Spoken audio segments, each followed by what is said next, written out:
Assalamualaikum warahmatullahi wabarakatuh. Alhamdulillahirabbil alamin. Wassalatu wassalamu ala asrafil mursalin sayyidina Muhammadin wa ala alihi wa sahbihi ajmain, amma ba'd. Alhamdulillah pemirsa sekalian, kita bertemu kembali. Kali ini kita akan mengangkat sebuah kisah perjuangan seorang pemuda yang penuh dengan pengorbanan. Bahkan dia korbankan jiwanya, nyawanya sekalipun. Yang penting asalkan manusia seluruhnya beriman kepada Allah, mendapatkan hidayah dari Allah. Akhirnya mereka Allah selamatkan dari siksa nerakanya yang maha dahsyatnya. Kisah pemuda yang penuh dengan perjuangan ini, pengorbanan ini,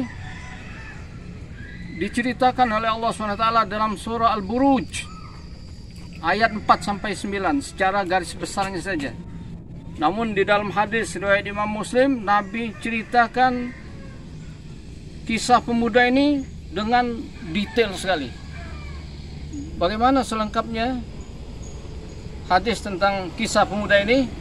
Ikuti video ini sampai akhir. Dan jangan lupa, yang baru menemukan channel ini, mohon dukungannya. Yang belum mensubscribe, mohon untuk mensubscribe, like maupun share. Insya Allah antum mendapatkan pahala sedekah, bahkan sedekah jariah, amal jariah, insya Allah.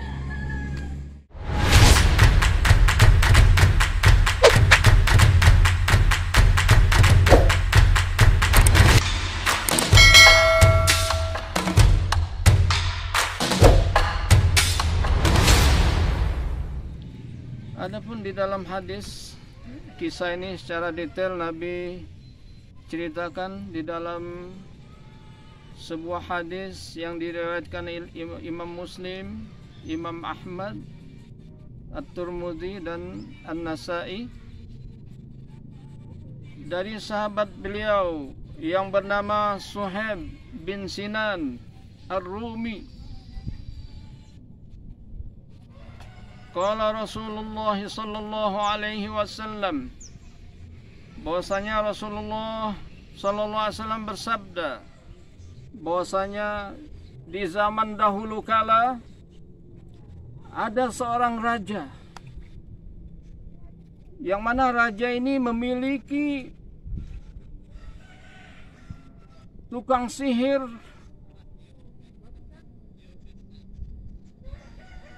yang hebat sekali, dan usianya sudah lanjut. Suatu hari tukang sihir ini berkata kepada raja, "Wahai raja, sekarang usiaku sudah sangat lanjut sekali. Mungkin tidak berapa lama lagi saya akan menemui ajal. Oleh karena itu tolong utus kepadaku seorang pemuda yang cerdas, agar aku turunkan ilmuku ini, ilmu sihirku ini kepada pemuda tersebut, yang mana kelak dia akan menggantikan kedudukanku." Akhirnya dicarilah oleh raja, diadakan sayembara, seleksi. Akhirnya didapatilah seorang pemuda yang hebat, istimewa, yang cerdas. Akhirnya pemuda ini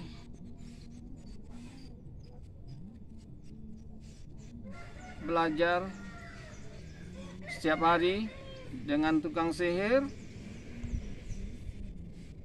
Setiap hari dia pergi ke tempat tukang sihir. Selesai dia pulang, begitulah. Akhirnya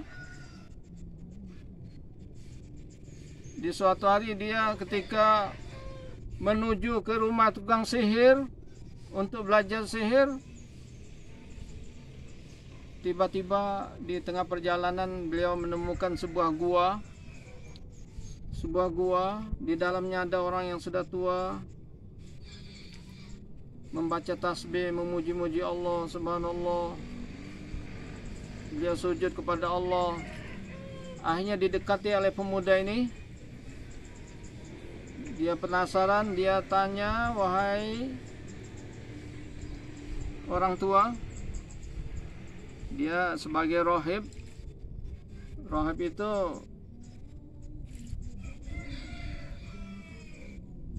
bisa kita terjemahkan dengan padri yang beriman kepada Allah, yang mengikuti ajaran Nabi Isa, menyembah Allah, mentauhidkan Allah.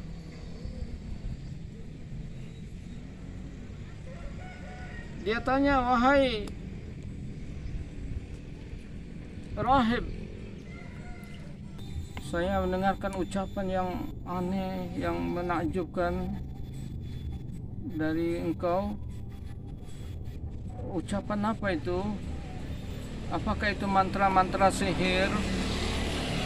Rahib menjawab, "Wahai anak muda, itu adalah pujian kepada Allah Subhanahu wa Ta'ala. Allah Tuhan kita, Tuhan yang menjadikan alam semesta ini. Subhanallah, Maha Suci Allah." Akhirnya diterangkan oleh rohib. Dia sujud kepada Allah. Akhirnya pemuda ini merasa tertarik dengan ajaran rohib ini. Akhirnya dia belajar. Nah, itulah ketika dia sampai ke tukang sihir, karena singgah dulu, mampir dulu, belajar dulu ke rohib ini. Sampai di tempat tukang sihir dia terlambat, dia dimarahi, bahkan dia dipukuli. Akhirnya pulang, dia pun mampir lagi ke tempat tukang rohib ini, belajar lagi, bertanya sesuatu tentang tauhid, tentang Allah Tuhan. Akhirnya dia pulang ke rumah pun terlambat, dia dipukul oleh keluarganya. Akhirnya pemuda ini dia sampaikan hal ini kepada rohib. Rohib itu berkata, menasihati pemuda ini, "Begini saja, kalau engkau takut terlambat, takut dimarahi, dipukul oleh tukang sihir, engkau beri alasan, engkau katakan saya ditahan oleh keluarga. Dan apabila engkau terlambat pulang ke rumah, engkau takut sama keluargamu dimarahi, engkau katakan saya ditahan oleh tukang sihir." Akhirnya begitulah seterusnya. Anak ini terus, pemuda ini belajar kepada ahli ibadah, rohib, dan juga kepada tukang sihir. Nah, suatu hari manusia, orang-orang ketakutan, lari bersembunyi ke rumah-rumah karena ada seekor binatang buas yang besar sekali. Semua orang ketakutan, lari dari binatang itu. Tidak ada yang berani melewati jalan karena terhalang oleh binatang buas yang besar. Akhirnya pemuda ini dia dekati hewan tersebut. Dia berkata, "Sekarang saatnya saya membuktikan mana yang hak, mana yang benar, si rohib ataupun tukang sihir. Mana ilmunya yang benar, yang hak." Akhirnya diambil batu, kecil batunya. Lantas dia berkata, berdoa, "Ya Allah, sekiranya perkara rohib, ilmunya rohib yang hak, yang benar, yang kau ridai, maka bunuhlah binatang ini." Hanya dia lemparkan.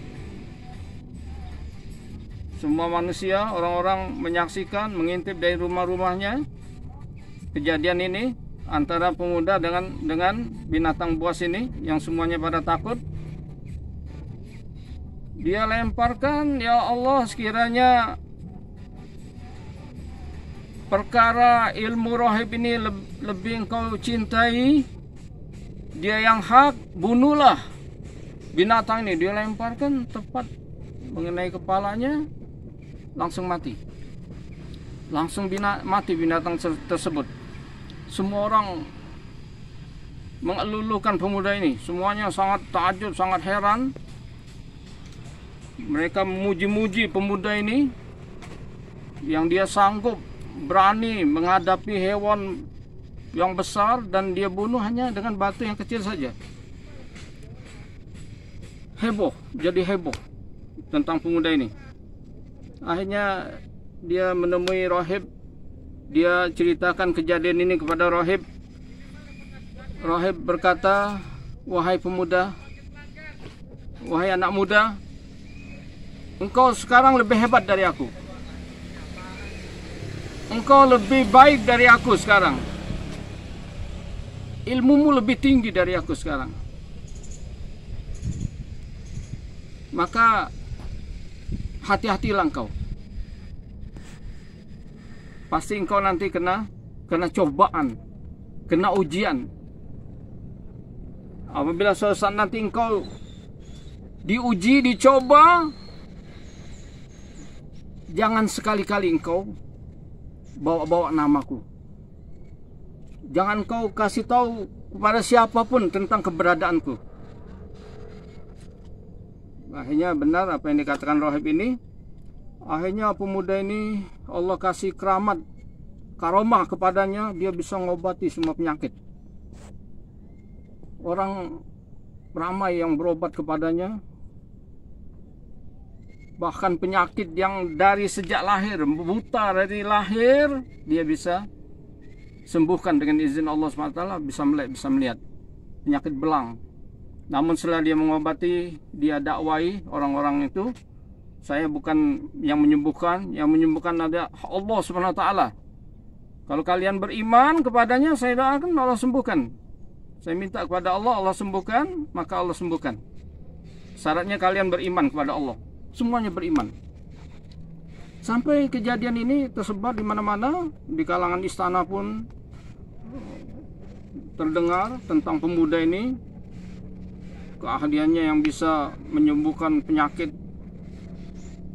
bawaan dari lahir pun, buta, belang, dan lain-lain. Dan juga dia membunuh binatang buas yang menghalangi manusia. Nah, diantaranya satu pendamping utama raja, penasihat utama raja, beliau sakit mata sampai membuat matanya buta. Akhirnya dia setelah mendengar berita tentang pemuda ini yang ahli mengobati segala macam penyakit, dia bawa hartanya yang banyak, emas, perak, semuanya, harta yang berharga. Dia menemui pemuda ini. Dia datang ke tempat pemuda ini dan dia berkata, "Wahai anak muda, ini hadiah yang banyak ini saya akan berikan kepada engkau. Asal engkau bisa menyembuhkan mataku yang buta ini, bisa melihat lagi." Dijawab oleh pemuda tadi, "Mohon maaf, saya tidak bisa menyembuhkan penyakit apapun. Yang menyembuhkan penyakit hanya Allah. Allah Tuhan kita yang menjadikan alam semesta ini. Kalau engkau beriman kepadanya, aku doakan agar Allah sembuhkan penyakitmu." Hanya penasihat raja ini, "Ya, saya beriman. Saya beriman kepada Allah. Saya beriman Allah sebagai Tuhan kita yang menjadikan alam semesta ini. Saya beriman." Akhirnya didoakan oleh pemuda. Tiba-tiba matanya langsung melek, bisa melihat. Akhirnya dia masuk ke istana. Keesokan harinya dia masuk ke istana. Seperti biasanya dia mendampingi raja, di samping raja. Raja melihat penasihatnya ini, matanya bisa melihat. Raja heran, Dia tanya, berobat di mana? Siapa yang menyembuhkan matamu? Engkau bisa melihat sekarang. Dijawab oleh penasihat raja tadi, yang menyembuhkan penyakitku adalah Rabbi, Tuhanku. Saya, kata raja, bukan katanya, Tuhanku dan Tuhanmu Allah yang menjadikan semua alam ini. Hanya raja murka sekali, dia marah sekali karena penasihatnya mengakui ada Tuhan yang lain selain dia. Akhirnya disuruh tentaranya untuk menyiksa dengan keras sekali, dengan siksaan yang sangat berat kepada penasihatnya ini, sehingga dia buka mulut. Dia kasih tahu tentang pemuda yang mengobatinya, yang mengajaknya beriman kepada Allah SWT. Akhirnya diambil pemuda itu, dihadapkan ke raja. Ditanya oleh raja, wahai anak muda, saya sungguh takjub mendengar kehebatan sihirmu, dapat menyembuhkan orang buta, orang penyakit kusta, penyakit belang. Kata anak muda, bukan saya yang menyembuhkan. Yang menyembuhkan Allah, Tuhan kita semua, Tuhan yang menjadikan alam semesta ini.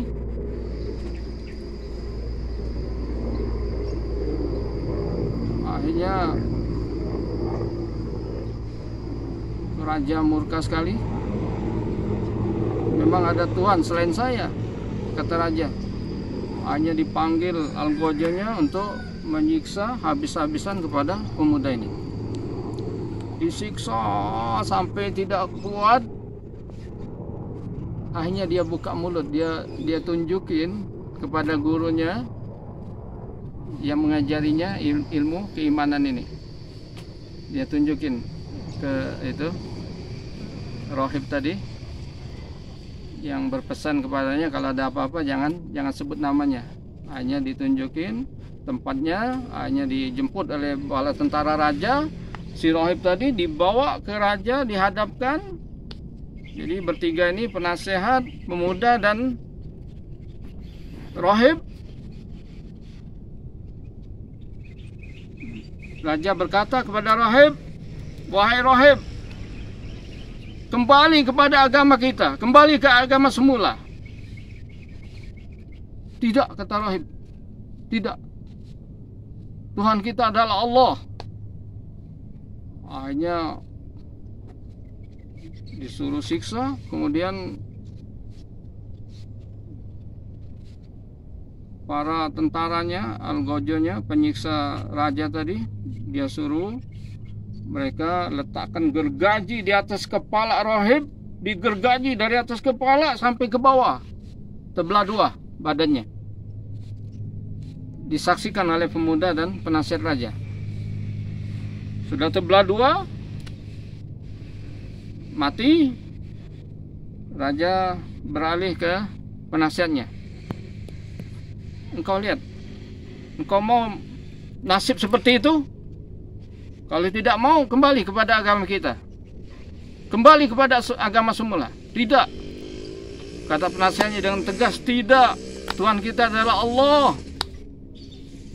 Akhirnya diperintahkan pada algojonya untuk menggergaji penasihatnya ini dari atas kepala, digergaji sampai terbelah badannya.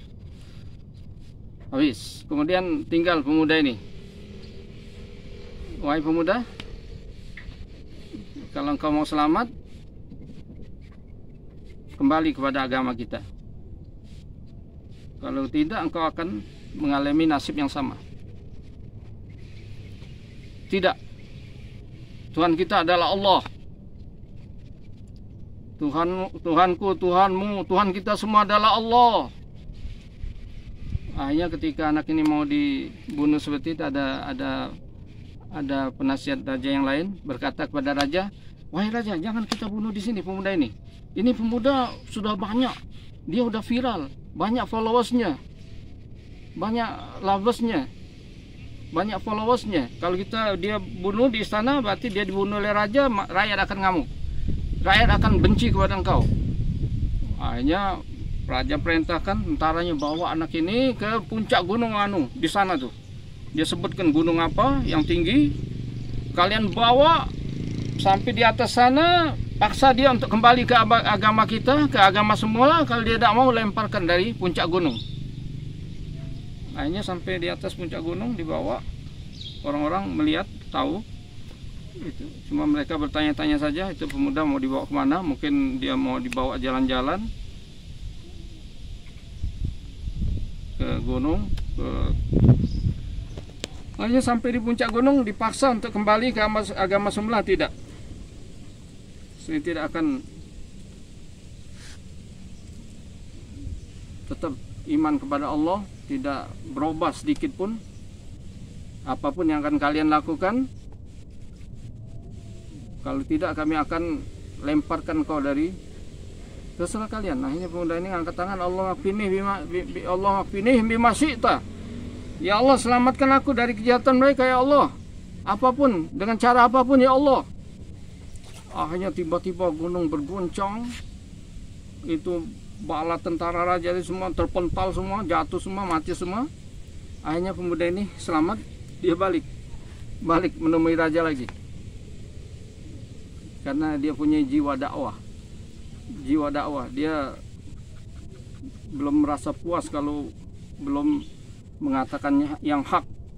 Sampai raja beriman kepada Allah, sampai raja sadar, sudah kalau dia mau cari aman, sudah ini selesai, udah dia pergi kemana, aman. Tapi tidak, dia kembali lagi ke raja, menyerahkan diri. Dia masuk ke istana, raja heran, kaget. Engkau datang lagi, engkau selamat.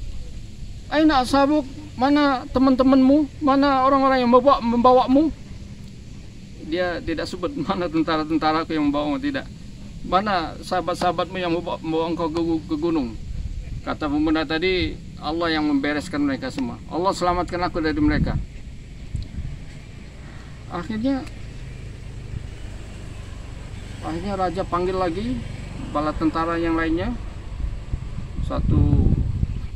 Satu grup lagi, beberapa tentara. Sekarang kalian bawa pemuda ini ke laut yang agak tengah sedikit. Laut agak tengah dengan perahu. Sampai di laut, di tengah laut, kalian paksa dia untuk beriman, untuk kembali ke agama kita, agama semula. Kalau dia tidak mau, tenggelamkan. Mereka, engkau kembali ke agama semula, kalau tidak, saya tidak. Saya tetap menuhankan Allah sebagai Tuhan kita. Akhirnya dia berdoa, ya Allah, Allah makfinih bima syi'ta. Ya Allah, jagalah aku dari kejahatan mereka dengan cara apapun ya Allah. Akhirnya tiba-tiba badai, gelombang yang membalikkan perahu mereka semua tenggelam. Tentara tadi yang membawa pemuda ini, pemuda itu selamat. Sekali lagi dia kembali lagi kepada raja, ke istana. Dia, itulah orang-orang yang punya jiwa dakwah, tidak mencari aman. Dia kembali ke istana. Raja heran melihat pemuda ini datang lagi. Sementara tentaranya habis semua, dia tanya, aina ashabuk, mana orang-orang yang membawamu ke laut? Habis, kata pemuda itu. Allah habis, ya Allah tenggelamkan semua mereka ke laut. Allah selamatkan aku dari kejahatan mereka.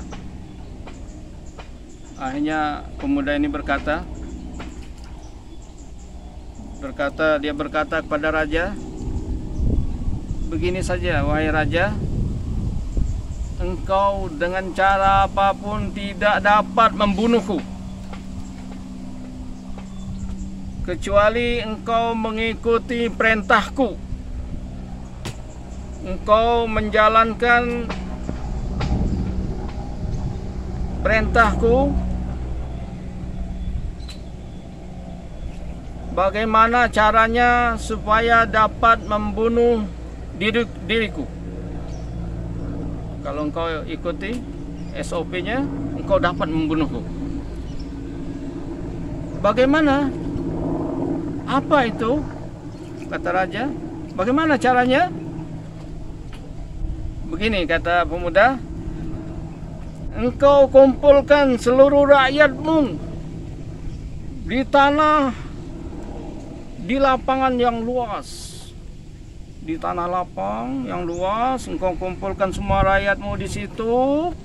Kemudian engkau ikat diriku di tiang, sebuah tiang yang agak tinggi semuanya, supaya semuanya bisa melihat. Kemudian engkau ambil busurku, busurnya pun mesti dari anak muda itu, tidak sembarangan busur. Kemudian engkau cabut satu anak panah dariku, kemudian nanti engkau arahkan ke pelipisku. Nah, sebelum engkau melepaskan anak panah itu, engkau ucapkan dengan suara keras, sehingga semuanya mendengar. Sekali lagi dengan suara keras, Bismillahirrahmanirrahim, dengan nama Allah Tuhannya pemuda ini. Baru engkau lepaskan, itu baru engkau dapat membunuhkan. Ketika itu juga saya akan mati. Akhirnya oke, saya laksanakan, saya akan jalankan. Akhirnya pada suatu hari yang sudah ditentukan, dikumpulkan semua rakyatnya di satu lapangan yang luas, semuanya berkumpul semua di situ. Akan ada ini pembunuhan, eksekusi kepada orang pemuda ini, yang merekanya semua sudah sangat terkenal, sangat sayang, sangat ini menyanjung pemuda ini. Akhirnya diikatlah di sebuah tiang. Lantas raja ambil busurnya dari anak muda ini, diambil satu anak panahnya, kemudian dia arahkan tepat ke pelipis pemuda ini, seraya dia baca ucapan yang diajarkan oleh pemuda ini dengan suara keras, Bismillahirrahmanirrahim, dengan nama Allah Tuhannya pemuda ini. Dia lepaskan busur panahnya, anak panahnya tepat mengenai pelipis antara mata ke telinga. Akhirnya diusap oleh anak muda itu, dia mati. Namun apa yang terjadi setelah kejadian itu? Suara hiruk pikuk, suara teriakan, suara yang ramai sekali dari rakyat selapangan itu. Amanna birabbil ghulam, amanna birabbil ghulam, amanna birabbil ghulam. Kami beriman kepada Tuhannya pemuda ini, kami beriman kepada Tuhannya pemuda ini. Semuanya beriman. Akhirnya salah seorang pengawal raja memberitahu kepada raja, wahai raja, engkau takut kepada 3 pemuda ini karena dia beriman kepada Allah, engkau habisi 3 orang ini, engkau bunuh semua. Akibatnya apa? Satu rakyatmu semuanya beriman kepada Allah. Mereka semuanya menyatakan iman. Itu suara hiruk pikuk tadi mereka, ucapan mereka, amanna birabbil ghulam, kami beriman kepada Tuhannya anak muda ini. Akhirnya raja murka sekali. Dia perintahkan orang-orang istana, pegawai-pegawainya, bala tentaranya untuk menggali parit sepanjang kota itu.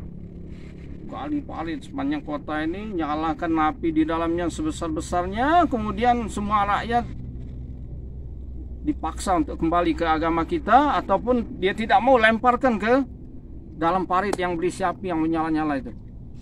Hanya satu persatu semuanya mendatangi parit itu, semuanya menceburkan diri. Ada yang mengatakan jumlahnya tidak kurang dari 20 ribuan, karena mereka tidak mau kembali kepada kekufuran. kesyirikan, mereka tetap mempertahankan iman mereka. Mereka sanggup menceburkan diri mereka ke dalam api, sanggup mengorbankan nyawa mereka dengan dibakar hidup-hidup. Itulah orang-orang iman mereka zaman itu.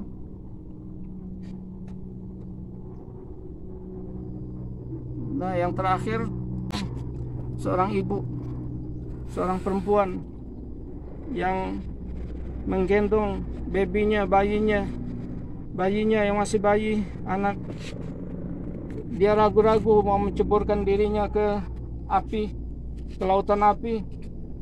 Ragu-ragu.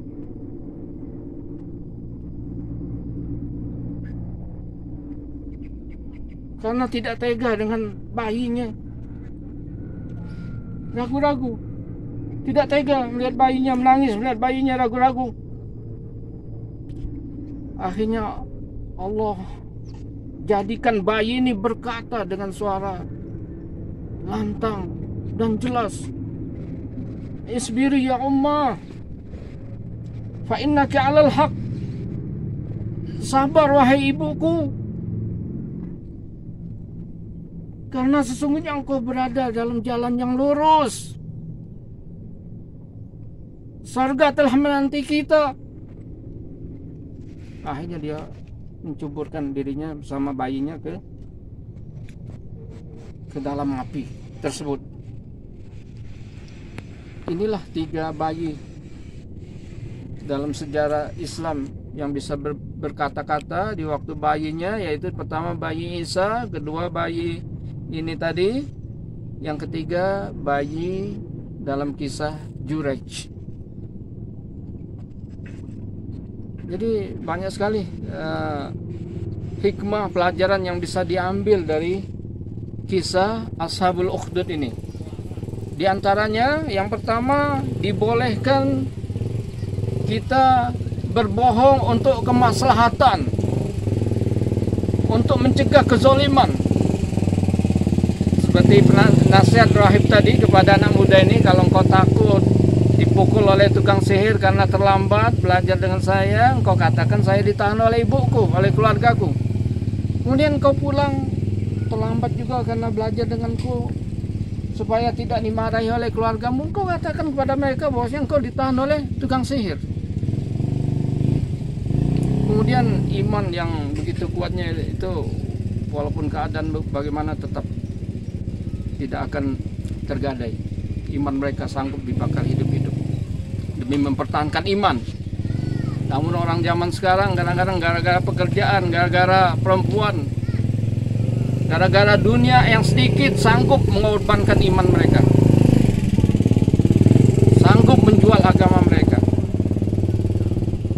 Kemudian setiap perjuangan pasti membutuhkan pengorbanan. Semakin kuat iman seseorang makin besar cobaannya, ujiannya. Makanya orang yang paling hebat, paling berat cobaan ujiannya adalah para nabi, karena mereka orang yang paling kuat imannya. Jadi insya Allah kita bertemu kembali di cerita-cerita, kisah-kisah dalam Al-Quran berikutnya. Ada Ashabul Fil, ada Ashabul Kahfi, ada Ashabus Sabt, ada Ashabul Qaryah, ashab banyak. Insyaallah satu persatu. Mohon dukungannya terus. Terima kasih banyak. Wal afu minkum. Wassalamualaikum warahmatullahi wabarakatuh.